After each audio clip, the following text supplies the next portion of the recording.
Welcome to my channel. I'm your host, Kane. Today, you are tuning into this little thing I like to call album exploration, where I talk about an album for about 30 minutes, no breathing. I say album exploration as opposed to album review because in this series I like to talk about my personal feelings towards the album as opposed to making it a claim about their value, mostly because I don't feel that I have enough credentials to make that sort of claim, but I do have a lot of feelings. I've done something similar in the past, but I'd like to come at it again in a more rational headspace. I might return to those same albums that I've done before in the future though. I've chosen this album, 3 Cheers for Sweet Revenge, as the first for this series because it has taken a good 70% of my brain space since My Chemical Romance announced their return on Halloween of 2019. Before that point, I had heard about MCR. I had respect from them, and I'd heard of singles like Na Na Na and Teenagers and Welcome to the Black Parade, and I liked them, but it wasn't until I heard It's Not a Fashion Statement, It's a Death Wish that I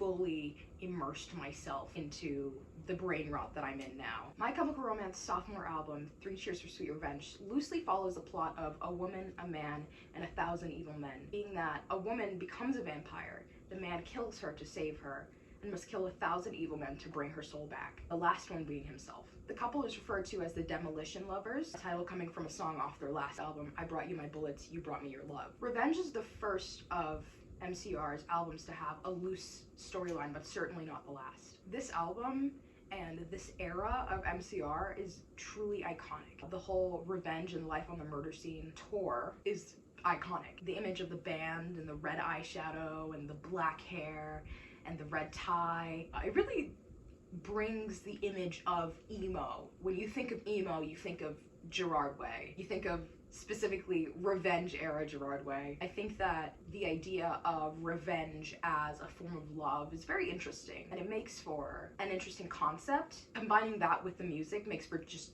a beautiful album. Beautiful album. All right, let's go through the album song by song. Number 1, Helena. This song was named after the Way's grandmother, who had recently passed at the time, an event that left Gerard, the lead singer, particularly grief-stricken. The sentiment of So Long and Good Night is a beautiful send-off, as is being immortalized in the song. This end as beginning shows up again on the Black Parade, but it's a bit more obvious there. It's a catchy, tidy song, and the music video is incredibly memorable. I personally don't enjoy watching music videos because I like to have my own concepts, to be honest, but this one, you can't really run away from it. It keeps shoving itself in your face against your will, but at the end of the day, it's a great video. It's hard not to remember it. It's got the dance macabre, it's got the costumes that they ended up using for the rest of the tour. Towards the end of the song, Gerard's voice forms a perfect sonic resonance with the guitars, and they start to cancel each other out.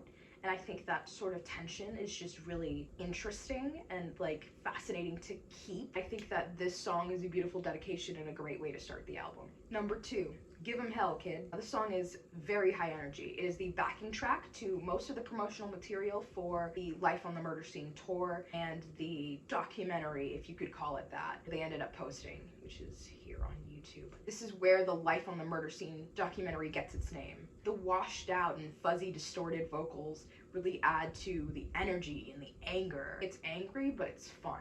Lyrically, it continues the motif of You're Gone, I Miss You, I'll Keep Going, which seems to be the main through line of this and the next album. It's a very strong and important sentiment, one that I know resonated with a lot of other people. I like the lyric, we are made from the sharpest things you say. It's very defiant and indicative of the main takeaway that people get from the band. You call us weird when we say hell yeah, we're weird, and that's something that is really cool.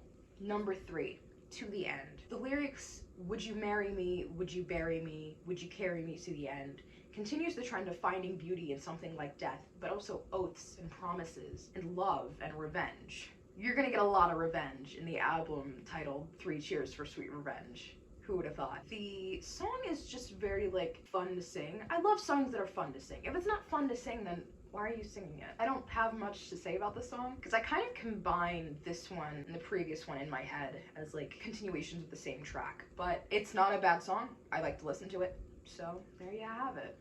Number 4, You Know What They Do to Guys Like Us in Prison. Speaking of fun to sing, this has got to be my favorite off of the first half of the album. It has a beginning with a little sneaking little bum bum rhythm. It's almost teasing and cocky and daring you to like catch me. It sets the scene very well in the middle of a gunfight in the center of a restaurant. It's iconic. The phrase, "you're never gonna get me, like a bullet through a flock of doves," is such beautiful imagery, and yet we know that our Icarus flew too close to the sun, because the title of the song is that he ends up in prison. The song is a little bit controversial because of its subject matter, but I feel like it's a red herring. I think that prison throws you on a tangent of assault. It distracts you from the truth in guys like us. The song functions as a conversation between two people. Guessing from the guest vocals on the song, I would have to say that the song is Gerard and Burt McCracken of The Used. I'm not really gonna go into their alleged relationship here, but I think that it's worth noting in the grand scheme of things. I think that the guitar solo, I know that the guitar solo is very good. Ray Toro, guitar god. It's got a lot of good lines. It's got "Life is but a dream for the dead," which inspired a little quarantine art project thing that I made. "I won't go down by myself, but I'll go down with my friends." It's a battle cry, you know? It's really good. And there's this little giggle at the end that if you don't have Spotify Premium, it gets cut off by like an ad or something usually. And I won't say that that's the reason that I bought Spotify Premium, but it was definitely an important factor in my decision. Number 5. I'm Not Okay, I Promise. The song itself functions as a cry for help in kind of an ironic sense. The lyrics are speaking directly to someone, both emphasizing their self-harming behavior and casting them, along with the world, aside for not understanding that the troubles that the speaker is going through. There's a fake out in the bridge, "I'm okay, trust me." It challenges the audience to listen in and check in on their loved ones on more than a surface level, because anyone could be hiding their true feelings behind easy platitudes. Although the chorus sounds very stereotypically emo and angsty, it's somewhat freeing to scream, "I'm not okay," because how often do you get to say that? In terms of the music video, I like this little universe that they've created here. The cast of MCR is scattered around this prep school, and they're outcast. And it seems honest. It seems like they're telling the truth of what happened to them in their high school. And there's something so comforting about this band of geeks making it out together and knowing that they really were a bunch of geeks in their high school days. And they did make it up together. Number 6, "The Ghost of You." I want to say that this song and music video is kind of an outlier from the rest of the album, both tone and coloring wise, to be honest. It's mournful, but it's sad without conclusion. Doesn't have a moral, because that's how grief can be sometimes. It's honest. Gerard's vocals give the impression of a ghostly wailing, especially in the bridge, where it sounds like the sky opens up and rain just starts pouring down. As far as song structure, it's one of the more basic songs. Verse 1, pre-chorus, chorus. Verse 2, pre-chorus, chorus, bridge, chorus, end. But it's effective, and I think that the singing and the vocals really make up for that. Number 7, "The Jet Set Life Is Gonna Kill You." One thing that I'd like to notice about the beginning of the song is that it has this little drum beat that sounds like it's galloping and approaching you, and that's fantastic. I like the opening lines. The imagery is very solid, and it's fond, even though it's talking about this possessive, voyeuristic act of keeping a lover in a jar, just to observe their oddities, even if it comes close to killing them. This line has also inspired a lot of art, and I think that it's really interesting how they managed to just inspire. Lastly, the bridge is in auto-tune, and the instruments kind of take a backseat for the vocals, and it's very crystallized and crisp and cool. The high note is very icy, and the line, "The hardest part of living," comes back later on in Fashion Statement, which I have mentioned before. 8, interlude. This is a very much needed resting spot. The first half of the album is 7 songs as opposed to the 5 that come after it, so it's a very top heavy album. You need water? Take some water. You need a breather? Take a breather. It's only gonna ramp up from here on out. Number 9, Thank You for the Venom. This one is gotta be one of my favorites. I think it's one of the best songs.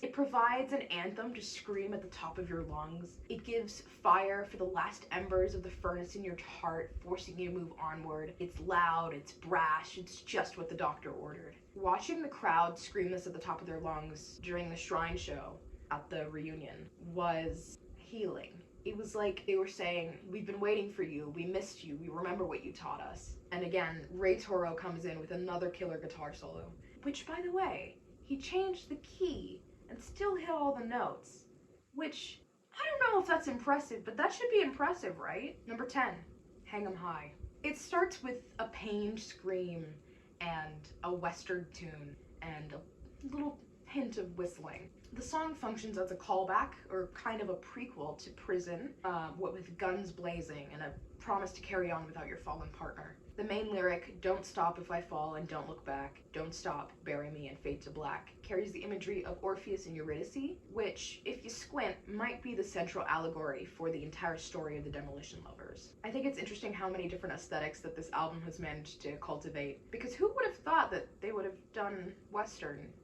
rock? 11.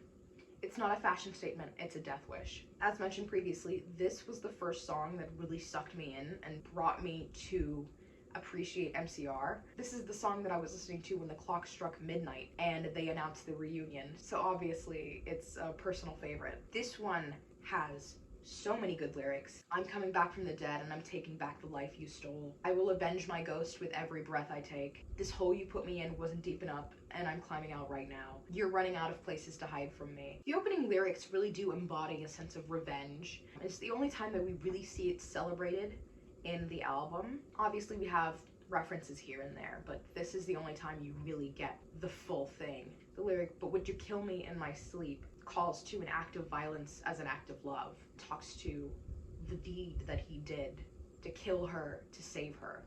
"I will avenge my ghost with every breath I take" speaks to leaving behind no regrets. It speaks to living a life that your spirit would be content and satisfied to leave behind, living a life with no regrets. The hole you put me in wasn't deep enough, and I'm coming out right now. This is revenge. It's red and it's bloody and it's real.